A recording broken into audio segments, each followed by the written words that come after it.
여러분 안녕하십니까? 4월 5일 월요일 송범산의 오전장 분석 오늘도 힘차게 문을 열었습니다.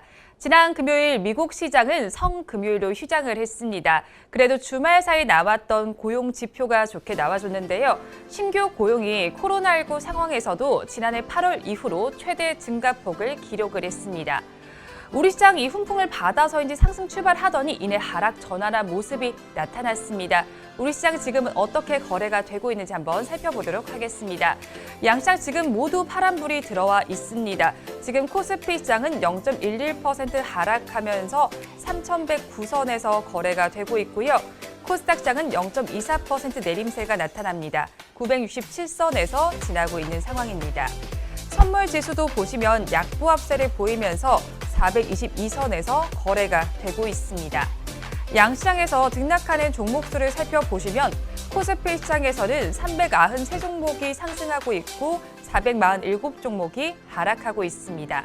이어서 코스닥 시장에서는 594종목이 오르고 있고 718종목이 내리고 있습니다. 수급 상황은 화면을 통해서 보도록 하겠습니다. 먼저 거래소의 수급 상황 보겠습니다. 거래소 수급 상황을 한번 보시면요. 외국인과 기관 그리고 개인의 양상을 한번 살펴보도록 하겠습니다. 외국인과 기관은 모두 덜어내고 있습니다. 외국인은 253억 원, 기관은 2,106억 원 매도 우위를 보이고 있는데요. 개인만 2,293억 원 순매수에 나서고 있습니다. 이어서 코스닥 시장 보도록 하겠습니다. 코스닥 시장 한번 보시면요. 역시나 외국인과 기관은 덜어내고 개인 투자자들이 그 물량을 받아내고 있습니다. 외국인은 386억 원 그리고 기관은 45억 원 매도세를 보이고 있는데요. 개인 투자자만 484억 원 매수세 나타내고 있습니다. 이어서 시가총액 상위 종목들의 분위기 살펴보도록 하겠습니다. 먼저 코스피 시장을 보겠습니다. 10개 종목 내에서는 하락세가 조금은 더 우세합니다. 대장주인 삼성전자와 삼성전자 우선주가 오늘 잘 가면서 3위까지 올라와 있는 모습이고요. SK하이닉스까지만 지금 빨간불이 들어와 있고 나머지 종목들은 파란불이거나 혹은 보합권에서 거래가 되고 있습니다. 이 삼성전자 같은 경우에는 지금 지난 2월 이후로 처음으로 장중 주가가 86,000원을 넘어선 모습도 나타났는데요. 오는 7일에는 잠정실적 발표도 예정이 되어 있으니까 한번 참고하시면 좋을 것 같습니다. 이어서 오늘 LG전자를 보도록 하겠습니다. LG전자의 주가 흐름을 먼저 보겠습니다. LG전자 주가를 먼저 보시면요. 오늘 장 초반부터 잘 가고 있는 모습이 나타나고 있습니다. 주가를 한번 살펴보도록 하겠습니다. 장 초반의 고가보다는 조금 빠지면서 1.58% 상승한 16만 1,000원에 지금은 거래가 되고 있습니다. LG전자가 스마트폰 사업을 철수한다는 기대감에 지금 장 초반에 강세를 보이고 있는 겁니다. 이어서 포스코를 보도록 하겠습니다. 포스코의 주가를 먼저 보겠습니다. 3%대 강세를 보이면서 양봉을 형성하고 있습니다. 이 포스코가 올해 1분기 영업이익이 1조 원대를 기록했을 것이라는 소식에 강세를 보이고 있습니다. 이어서 한화투자증권 우선주를 보도록 하겠습니다. 지금 윗꼬리를 단 양봉을 형성하고 있는데요. 12%대 강세를 보여주고 있습니다. 급등세를 연출하면서 주가는 11,850원에 거래가 되고 있습니다. 하나투자증권은 두나무의 일부 지분을 보유하고 있어서 관련주로 분류가 되고 있습니다. 오늘은 장 초반에 우선주가 더 강세를 보이고 있는 모습입니다. 이어서 빅히트 살펴보도록 하겠습니다. 빅히트는 장 초반 고가보다는 빠지면서 음봉을 형성을 하고는 있습니다. 그래도 2%대 강세 흐름을 보여주고 있는데요. 빅히트가 세계적 팝스타가 속한 미국의 미디어 기업을 인수를 했습니다. 그러면서 YG 플러스도 강세를 보여주고 있는데요. 주가를 먼저 살펴보시면 5.18% 오름세가 나타납니다. 주가는 5,900원 내외에서 거래가 되고 있습니다. YG 플러스 같은 경우에는 빅히트가 700억 원 규모로 투자를 했습니다. 한미반도체 이어서 보도록 하겠습니다. 지금 9%대 강세를 보이면서 거래가 되고 있습니다. 주가는 29,050원, 100원 선에 거래가 되고 있는데요. 한미반도체는 TSMC의 1,000억 달러 투자에 따라서 수혜가 기대가 되고 있습니다. TSMC는 앞으로 3년 동안 1,000억 달러를 투자하겠다고 발표를 했습니다. 이어서 코스닥 시장을 보도록 하겠습니다. 코스닥 시장 10개 종목 내에서는 지금 상황에서 봤을 때 여전히 파란불이 더 많은 상황입니다. 시젠과 SK머티리얼즈만 빨간불이 켜져 있는 상황인데요. 오늘은 HLB를 먼저 보도록 하겠습니다. 장중에 신저가를 기록한 모습이 나타나기도 했는데요. 지금 주가는 어떤지 살펴보도록 하겠습니다. HLB 오늘 주가를 먼저 보시면요. 3.24% 내림세가 나타나고 있습니다. 주가는 35,750원에 거래가 되고 있습니다. 이어서 코오롱 생명과학 살펴보도록 하겠습니다. 코오롱 생명과학은 장 초반 고가보다는 조금 빠지면서 음봉을 형성은 하지만 2%대 강세를 보여주고 있습니다. 관련 업계에 따르면요, 코오롱 티슈진이 올해 4분기 미국에서 임보사에 대한 임상 3상 환자 투약을 다시 시작하기로 했습니다. 한편 임보사는 2019년 3월에 우리나라에서 품목 허가가 취소가 됐고요. 미국에서 임상 3상도 잠정 중단된 상태였습니다. 이어서 KG모빌리언스 보도록 하겠습니다. KG모빌리언스 주가를 먼저 보시면 4%대 강세를 보여주고 있습니다. 1,400원에 거래가 되고 있는데요. KG모빌리언스가 대형 가맹점을 중심으로 해서 올해 결제 서비스가 고성장을 보일 것이라는 전망에 주가가 강세를 보여주고 있습니다. 오늘 코스닥 시장에서 삼천당 제약을 마지막으로 보도록 하겠습니다. 삼천당 제약 주가를 보시면 1%대 강세 흐름을 보이면서 53,200원, 100원에 거래가 되고 있습니다. 삼천당 제약은 경구용 코로나19 백신 개발을 위한 인체 임상에 들어갔습니다. 먹는 코로나19 백신 임상을 전 세계에서 최초로 진행할 계획입니다. 이어서 업종별로는 어떻게 움직이고 있는지 화면을 통해서 계속 보도록 하겠습니다. 코스피 시장을 먼저 보시면요. 철강 및 금속 업종이 가장 잘 가고 있습니다. 2%대 급등세를 나타내주고 있고요. 뒤를 이어서 의료 정밀과 전기가스업, 건설업은 1%대 오름세가 나타나고 있습니다. 그 뒤를 이어서는 기계 업종이 보합권, 당보합권보다 조금 높은 수준에서 거래가 되고 있습니다. 반면에 하락하는 업종도 짚어보도록 하겠습니다. 하락하는 업종 짚어보시면요. 의약품 업종이 가장 전거래보다 힘을 내지 못하고 있고요. 뒤를 이어서 화학과 통신업, 운수창고, 운수장비 업종이 파란불을 켜고 있습니다. 코스닥 시장 보도록 하겠습니다. 코스닥 시장에서는 반도체와 비금속 업종에서 1%대 오름세가 나타나고요. 뒤를 이어서 IT 하드웨어와 금속, 컴퓨터 서비스가 전거래보다 힘을 내고 있습니다. 반면에 하락하는 업종을 짚어보시면요. 유통과 출판, 매체, 복제, 정보기기, 기타 서비스, 제약 업종에서는 파란불이 들어와 있습니다. 이 시간 외국인들은 어떤 수급 상황을 보이고 있는지 상위 3개 종목을 중심으로 살펴보도록 하겠습니다. 외국인들은 지금 시간 기준으로 LG화학과 SK하이닉스, 포스코는 순매수에 나서고 있는데요. 반면에 삼성전자와 삼성 SDI, 알로이스는 순매도에 나서고 있습니다. 지금까지 시황은 저와 함께 보셨고요. 자세한 분석은 전문가님 모시고 해보도록 하겠습니다.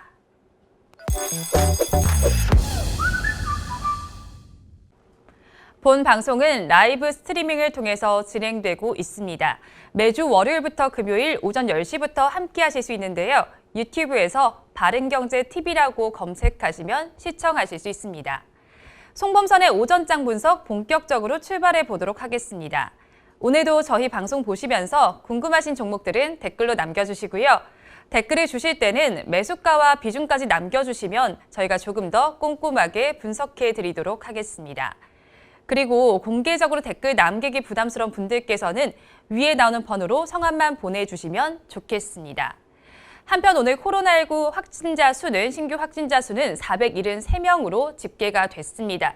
엿새 만에 400명대로 내려오기는 했지만 조금만 더 사회적 거리 두기에 신경 쓰시면 좋을 것 같습니다.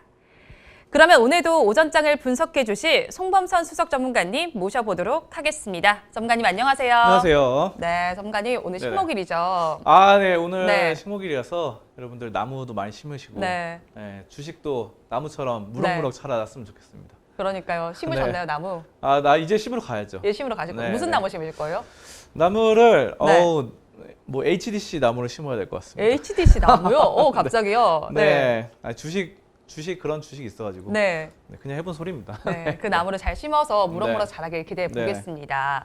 네, 그런데 또 서울시장 보궐선거도 이틀 앞으로 네. 다가왔습니다. 그런데 서울시장이 누가 되더라도 서울 내 주택 공급 확대 정책이 펼쳐질 걸로 예상이 된다고요? 네, 그 많이 이제 건설 업종을 좀 많이 지금 괜찮은 상황인 것 같아요, 건설이. 네. 그래서 시멘트주도 그렇고 건설도 그렇고 다들 좋은 상황들 이어나가는데 시멘트가 재고 부족으로 인해서 시멘트 단가 인상에도 영향을 줄 수 있다고 합니다. 그래서 지금 52주 신고가 시멘트 업종도 네. 이어가고 있는데 그 중에서 이제 GS건설이 뭐 한 13% 올랐고 최근에 자 그리고 한 달 사이에 그리고 현대건설도 8% 넘게 오르고 대우건설 또 10% 넘게 오르고 HDC 현대산업개발이 7.1% 올랐거든요. 네. 자 HDC 같은 경우 저번에도 제가 그때 뭐 말씀드린 바가 있었어요. 네. 그래가지고 HDC 지금 뭐 괜찮게 흘러가고 있는 상황이다 이렇게 보시면 될 것 같습니다. 네. 자 그리고 이것도 한 7%, 8% 올랐고요. 그리고 건설주 한일 시멘트 또 시멘트 관련주 시멘트 삼표 시멘트 등등이 다 좋은 상황이고 아세아 시멘트 같은 경우도 굉장히 또 신고가를 돌파하면서 좋아지는데 확실히 이 건설에 있어서 시멘트주는 상당히 또 중요한 그 포지션이 있기 때문에 시멘트를 빼고 이제 건설을 하기가 어렵죠. 그러니까 일본 같은 경우 나무로도 많이 짓는데 우리나라는 시멘트로 다 벽돌을 하니까 이런 거 봤을 때는 이런 정책에 따라서 네. 시멘트와 건설주 좀 주목을 해봐야 될 것 같습니다. 그러면 부동산 관련해서 공급 확대 정책이 어떻게 이루어질까요? 네, 이 건설 기대감 앞으로 좀 계속 기대감이 되고 있는데요. 네. 보궐선거 이번에 이어서 내년 대통령 선거까지 이어지면서 부동산 정책 2020년에도 그렇고 가장 지금 핫한 또 정책 중에 하나인데 지금 서울 내 공급 확대가 이뤄질 예정입니다. 그래서 사실상 이 서울의 지금 인구는 약간 줄긴 했어요, 사실. 네. 최근에 1,000만 명 아래로 좀 줄었다고 하더라고요. 그렇지만 여전히 서울은 그렇게 넓지 않은데 그렇죠. 넓지 않은데 너무 많은 인구가 살고 있기 때문에 그 안에서 공급 확대를 하기 위한 그런 정책들, 뭐 재개발이라던가 재건축 아니면은 뭐 그린벨트 해제 이런 것도 있겠죠. 자 이런 것들로 이제 될 것 같고 토지 개발 확대가 바로 그린벨트 해제 같은 것들이죠. 자 이런 것들로 이제 야당 여당 가릴 것 없이 공급 확대를 내세우고 있습니다. 결국은 이제 이런 것들을 건설 회사들이 건물을 지어 올릴 것이고 예전에는 그런 것들이 있었어요. 이 미개척지를 개발하는 게 굉장히 많았는데 네. 요즘은 이제 신토지를 개발하는 것보다도 관리 측면에서 이제 빌딩이 원래 있잖아요. 한 5층짜리 건물을 무너뜨리고 이제 뭐 20층, 30층, 50층까지 이런 것들을 많이 하거든요. 자, 그래서 한정된 토지에 인해서 이제 여기서 이제 새로운 5층짜리를 50층으로 만드는 뭐 이런 것들을 하면은 상당히 또 건축 이런 것들을 계속해서 해서 집값을 떨어뜨리겠다는 정부의 강한 의지 이런 것들이 계속해서 어필이 되고 있기 때문에 좋은 것 같고요. 더불어민주당 박영선 후보 같은 경우는 공공주택 30만 호 공급을 제시를 했습니다. 자, 그래서 이런 공공임대주택 이런 것들 최근에 뭐 LH 문제 이런 것들도 말이 많은데 네. LH 자체도 원래는 이제 공공임대주택으로 이런 공급 정책이죠. 또 지금 또 오세훈 국민의힘 후보 같은 경우도 용적률 상향 그리고 높이 규제 이런 것들로 주택 공급을 가로막는 이 도시 계획 규제를 혁파하겠다라고 밝혔어요. 그래서 이런 것들이 모든 후보들이 좀 주택 공급 계획을 발표하기 때문에 상당히 좀 기대를 해볼 수 있는 그런 건설주들은 어쨌든 건설주들이 건설을 할 거니까 그렇죠. 그리고 시멘트가 이뤄지니까 그런 것들을 기대를 해볼 수 있는 상황입니다. 그런데 시멘트주 같은 경우에는 밸류에이션이 높다는 지적도 있던데요. 맞나요?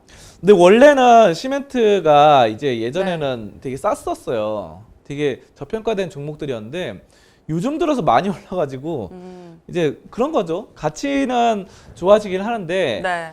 가치에 비해서 또 가격도 많이 오른 상황입니다. 그래서 밸류에이션이 상당히 높아진 상황이고 또 하지만 이제 중장기적으로 이 밸류에이션이 높아진 상황에서 실적이 이렇게 올라가는데 실적보다 주가 많이 올라갔죠. 근데 실적이 더 올라가게 되면은 또 주가를 뛰어넘는 이런 상황이 될 거기 때문에 그런 면에서는 중장기적으로 봤을 때는 또 밸류에이션상 또 괜찮은 상황이다. 이렇게 보실 수 있을 것 같고요. 수요와 가격 모두 보수적인 수준임을 감안하면은 추가적인 실적 상향들이 또 밸류에이션 낮추는 데 영향을 미치지 않을까 저는 이렇게 보고 있습니다. 그러면 건설주와 시멘트주에 투자를 할 때 전략은 어떻게 짜면 좋을까요? 그러니까 이제 시멘트주도 너무 많이 오른 종목들이 있어요. 그렇겠죠. 너무 많이 네. 오른 종목들을 급등하는 걸 너무 이렇게 추격 매수로 따라가는 것보다는 좀 눌림목 나왔을 때, 눌림목 나와서 좀 조정 받았을 때 그때 이제 포지션 반등 포지션을 맞춰서 매수하는 전략이 유효해 보이고요. 시멘트주에 반해서 건설주들은 사실상 그렇게까지 많이 오른 건 아닙니다.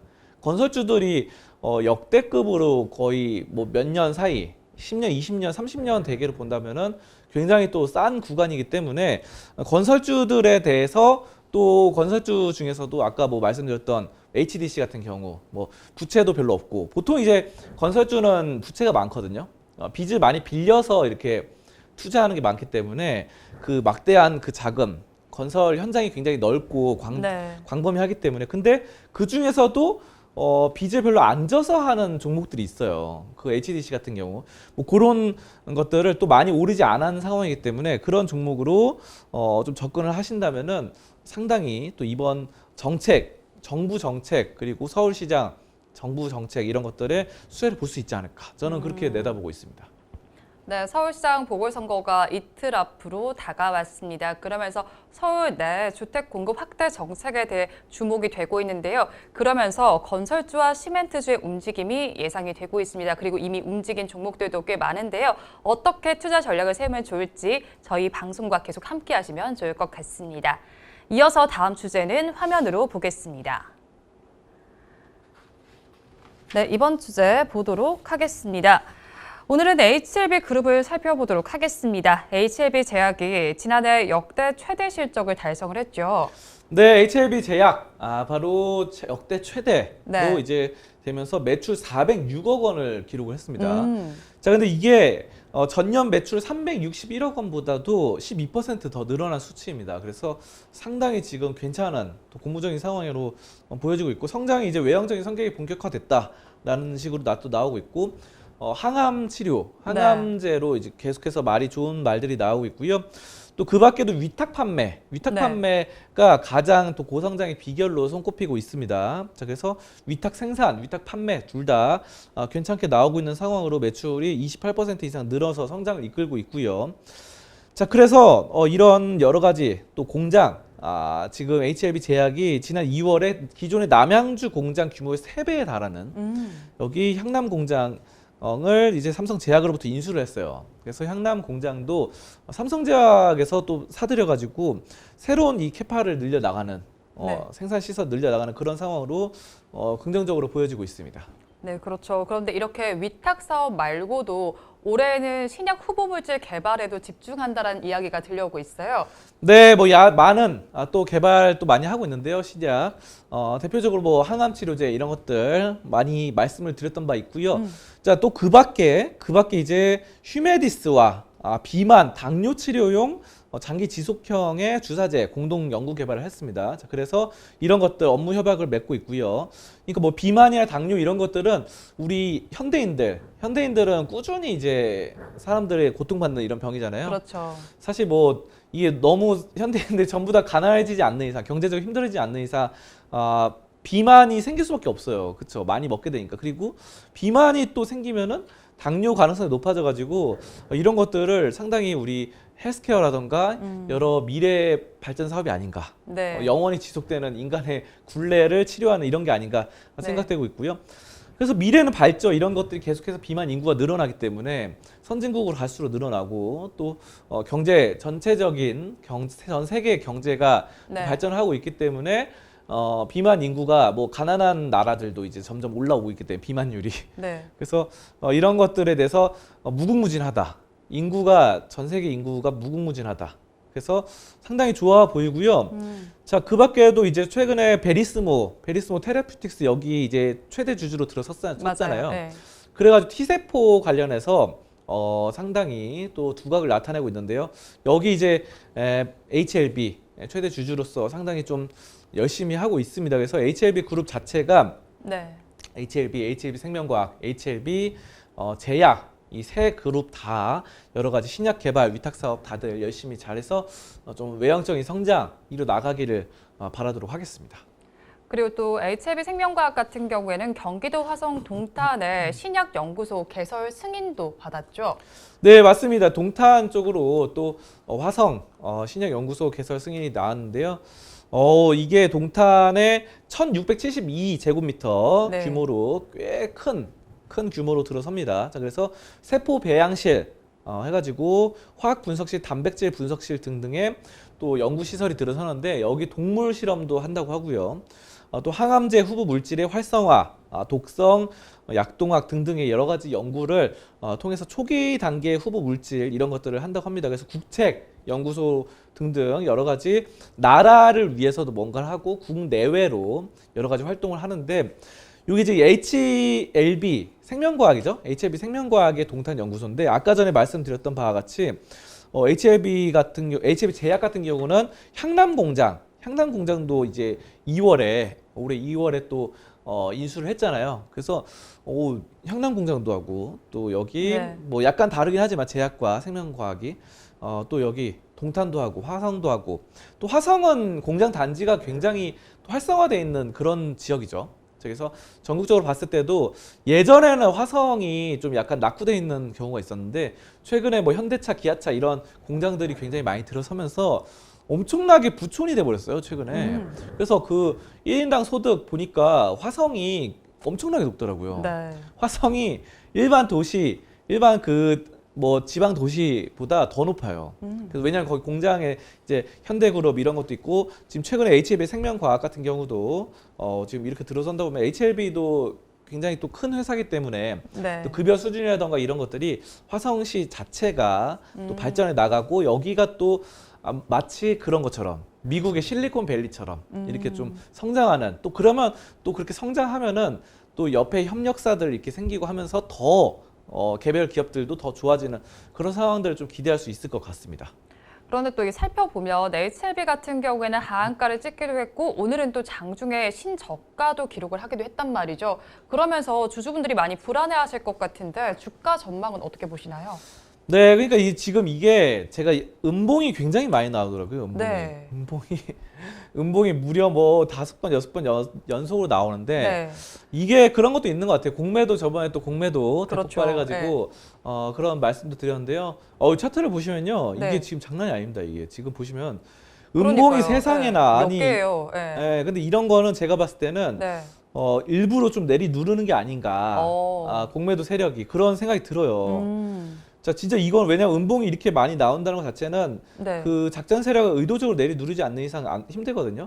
자, 그리고 아까 뭐 말씀해 주신 하한가 보면 여기죠, 여기. 네네네. 그래서 이거는 사실 다 회복이 됐었어요. 이 하한가 나왔었던 거는 뭐냐면은 그때 그거였죠. 그 미국에서 뭐 임상 실패했다 어쩌고 저쩌고 이런 말들이 나오면서 또 증선이 관련된 말이 나오면서 이렇게 떨어졌는데 사실 여러분 차트를 보시면요. 여기가 정상적인 가격대였는데 이만큼 거의 다 회복이 됐었죠. 그러니까 미국의 FDA 승인이 안 돼 뭐 그런 것들 임상 3상 실패했던 거는 이미 다 반영된 재료입니다. 이거를 다시 우려먹을 수는 없어요. 왜냐하면은 여기 이미 다 해서 여기 다 회복됐잖아요. 그렇죠. 그러니까 요거는 제가 봤을 때는 뭐 FDA나 증선이 관련된 거는 이미 다 반영이 됐고 네. 증선에서 연기하는 이런 거는 반영이 됐고 이제 여기서는 사실 큰 악재 없이 그냥 떨어지는 구간이다 이렇게 해석이 되거든요. 근데 요거는 이제 그겁니다. 가장 큰 악재가 없는 상황에서 하락하는 경우는 공매도. 네. 시장 조성자들의 그 악성 네. 매물들이 점점 쌓이고 내려가면서 되는데 여러분 그걸 아셔야 돼요. 그거 지금 뭐 실적이 HLB가 이제 또 막 역대 최대 매출 네. 뭐 아까 400억대 넘었다 이런 말씀 드렸잖아요. 실적의 주가는 언젠간 반드시 회귀를 합니다. 그렇죠. 그렇기 때문에 아까 전에 뭐 증선이 악재 그리고 미국 임상 실패 악재 이런 것들은 이미 다 끝난 거고 그 악재를 계속 우려 먹지는 않아요. 이미 또 그리고 지금 항암제로 해가지고 또 미국에 또 진출도 하고 중국에서 항암제 암 치료 그런 걸로 굉장히 또 좋은 승인들이 받고 있는 상황이기 때문에 사실 지금 악재 반영된 거 2개는 이미 다 반영돼서 그때 하한가 나왔다 친다면은 이제는 호재가 더 많은 상황입니다. 호재의 양이 더 많기 때문에 이제는 어느 정도 이 공매도 공매도만 어느 정도 해결이 된다고 한다면은 괜찮을 것 같아요. 근데 이제 공매도도 어느 정도 한계가 있는 게 그 밑에서 이제 결국은 매수를 해서 받아줘야 되니까 커버리지, 매수 커버리지를 해가지고 사서 이제 주식으로 갚아야 되니까 너무 여러분들이 크게 좀 걱정을 안 하시면 될 것 같고, 다만 이거는 있습니다. 그 비중을 조절을 하셔야 돼요. 여러분 이거를 막 몰빵하고 그러면 안 됩니다. 네. 비중을 10% 전후로 이렇게 가져가는 그런 상황이 돼야지. 이거 뭐 종목 말고도 되게 많잖아요. 종목 말고 많으니까 뭐 제가 또 항상 말씀드린 그런 종목들도 이렇게 포트폴리오에 가져가면서 이것도 이제 가져가고 이런 식으로 해야지. 이거를 막 50% 70% 실으신 분들은 그렇게 하시면 안 됩니다. 그렇게 하시면 안 네. 되고, 이건 이제 10% 전후로 그렇게 가져가고, 만약 여기서 진짜 크게 빠진다, 실적은 더 좋아지는데 빠진다, 그때 이제 뭐 20%뭐 이렇게 25% 늘려 나가는 그런 전략을 하신다고 한다면은 괜찮게 수익을 낼 수 있지 않을까, 저는 그렇게 보고 있습니다. 네, HLB 같은 경우에는 그룹 전반적으로 봤을 때 사업도 확대해 나가고 있고요. 또 이제 공장 증설 이슈들도 있기는 합니다. 하지만 지금 주가는 잘 가지 못하고 있는데요. 악재는 어느 정도 반영이 됐지만 공매도 세력이 좀 개입한 것으로 보입니다. 한번 참고해서 투자 전략 세워보시면 좋을 것 같습니다. 오늘 주제는 여기까지 알아보도록 하고요. 이어서 여러분들께서 기다리고 계시는 송범선의 종목 분석 시간입니다. 오늘도 여러분들께서 달아주신 댓글 중에서 한 종목을 선정했습니다. 오늘 알아볼 종목은 동서입니다. 동서는 광덕산님께서 댓글을 주셨습니다. 벚꽃이 만발한 완연한 봄이네요. 매일 두 분이 진행하는 유익한 방송 잘 시청하고 있습니다. 전문가님, 오늘은 동서 종목 31,950원에 25% 매수를 했는데 앞으로의 전망과 매도 시점에 대해서 부탁드립니다. 감사합니다. 수고하세요. 라고 댓글을 주셨습니다. 동서 오늘 33,000원에 시작해서 지금은 32,850원에 거래가 되고 있습니다. 한마디로 얘기해 주세요. 네, 커피는 맥심. 커피는 맥심. 네, 이 동서가 굉장히 또 괜찮은 기업이죠. 네. 동서가 상당히 커피 시장으로 뭐 1위를 놓친 적이 없어요. 그래서 커피로 하면은 굉장히 1인자인데, 지금 화면 한번 보도록 하겠습니다. 화면 네. 보시면요. 이게 지금 커피가 예전에 전통적으로 맥심이 있었잖아요. 맥심. 그렇죠. 맥심이 있고 맥심 이후에 또 이건 설탕 들어간 커피도 요즘은 또 많이 좀 꺼리시는 분도 있어가지고 그렇죠. 카누로 나가가지고 카누 네. 해가지고 이거 있잖아요. 카누 해가지고 새로운 이 공유 모델을 앞서가지고 카누 해가지고 또 잘 팔리고 있고, 그 밖에도 많은 TOP, 편의점에서 TOP를 팝니다. TOP. 자, 그래서 이게 지금 상당히 TOP도 잘 팔려요. 그래서 네. 상당히 좀 괜찮은 이 라인을 구축하고 있다. 이렇게 보시면 될 것 같고요. 또 편의점 커피로는 또 스타벅스 편의점 커피가 있거든요. 네. 스타벅스 커피도 꾸준한 이 스타벅스 브랜드 자체를 선호하는 분들이 있기 때문에 그런 걸로 봤을 때는 이제는 맥심뿐만 아니라 TOP, 스타벅스, 카누 이런 여러 가지 막강한 이 아메리카노 시장, 또 에스프레소 시장을 지금 공략하고 있는, 또 잘 성장성이 좀 괜찮아지고 있어요. 네. 그러니까 잘 팔리고 그래서 일각에서는 이제 그러면은 이제 맥심 너무 옛날 브랜드 아니냐 이러면서 좀 지적도 있었는데, 또 새로운 또 포트폴리오로 또 괜찮게 사업을 편의점 시장도 공략하고 네. 다양하게 하고 있기 때문에 상당히 좀 괜찮습니다. 그래서 또 식품주들 중에서도 동서가 상당히 또 괜찮은 입지를 갖고 있고, 저는 뭐 그런 말씀을 항상 드리는데, 그 업계 1위를 네. 업계 1위를 좀 봐야 되는데, 이거는 이제 커피 시장 업계 1위이기 때문에, 물론 이제 커피숍을 하는 건 아닙니다. 커피숍이나 카페를 하는 건 아닌데, 회사에서도 있잖아요. 회사에서도 꾸준하게 커피가 쓰고, 또 그 밖에 또 집에서도 많이 쓰고 하기 네. 때문에 여러 가지 꾸준한 수요는 있을 것이다. 또 편의점에서 아까 TOP나 스타벅스 커피 꾸준히 팔리고, 그래서 또 이런 것들이 상당히 또 잘 갖춰놨다라는 거, 또 여러 가지 SNS 등등 여러 가지를, 홈카페 열풍이 또 불고 있다고 합니다. 그래서 그렇죠. 홈카페로 네. 집에서도 또 내려서 먹는 이런 커피, 내려서 먹는 커피도 또 개발을 하고 있으니까 상당히 좀 잘 팔리고 있고, 이게 지금 여러분 여기는 동서식품으로 나와 있는데, 이 동서식품은 주식이 없어요. 그래서 동서식품 주식에 모회사가 동서입니다. 네. 예, 모회사 동서고 동서식품은 그냥 식품 회사인데 주식은 없고 이제 동서에 네. 투자를 하면 동서식품에 네. 투자하는 그런 상황이 되기 때문에 여러 가지 좋고 또 최근에 마케팅 비용을 또 별로 줄였거든요. 네, 이게 로고가 없었다고 하네요, 피디님께서. 아, 동서가요? 네. 아, 그렇죠. 네. 그렇죠. 그래서 근데 결국은 핵심 사업은 동서식품이에요. 네. 동서는 이제 그거죠. 지주회사 같은 지주회사 같은 건데 똑같은 겁니다. 그러니까 네. 동아 소시홀딩스도 있는데 동아 소시홀딩스도 이제 동아제약이 바카스를 만드는데 네. 우리 동아제약이 없으니까 동아 소시홀딩스 투자하는 것처럼 그런 겁니다. 음. 자, 그래서 영업이익률이 또 최근에 또 늘어났어요. 늘어나면서 영업이익률 수익성이 더 좋아지고 있는 상황. 그래서 마케팅 비용을 줄이다 보니까 영업이익도 좋아진다라는 거 상당히 좀 긍정적으로 볼 수 있겠습니다. 네. 자, 그럼 동서 한번 차트를 보도록 하겠습니다. 차트를 좀 보시면요. 이게 지금 이때 한번 튀었거든요. 튀었다가 좀 떨어졌다가 다시 한번 또 올랐다가 또 떨어졌는데 예전 수준으로 돌아왔어요. 예전 평범한 수준으로 돌아왔기 때문에 상당히 뭐 이런 너무 비싸다라는 느낌도 별로 안 들고 있고 괜찮은 가격대, 합리적인 가격대다. 합리적인 가격대에서 합리적인 가격대. 네. 네, 꾸준하게 또 커피가 팔리고 또 다른 음료수 또 여러 가지 식품들이 팔리고 있기 때문에 네.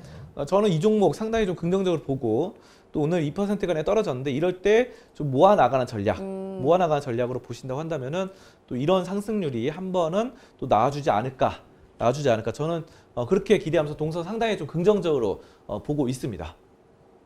네, 동서하면 커피하면 생각나는 브랜드일 것 같은데요.